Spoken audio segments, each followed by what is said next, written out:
Marami pong anak nagnanais na maranasan yung nararanasan mo ngayon sa piling ng iyong ina. Marami pong anak nangangarap na sana ngayong kasama ko pa yung nanay ko. Marami pong anak yung napakalungkot sa kanilang puso dahil di na siya lumaki na kasama ang kanyang ina. Hindi na nagkaroon ng pagkakataon na pagpalain, suportahan, alagaan ang kanyang ina. Napakapalad mo kung kapiling mo pa ang iyong ina. Napakapalad mo kung nasa tabi mo pa ngayon ang iyong ina.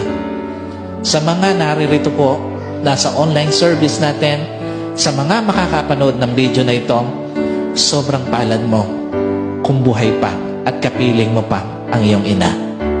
Sobrang palad mo kung habang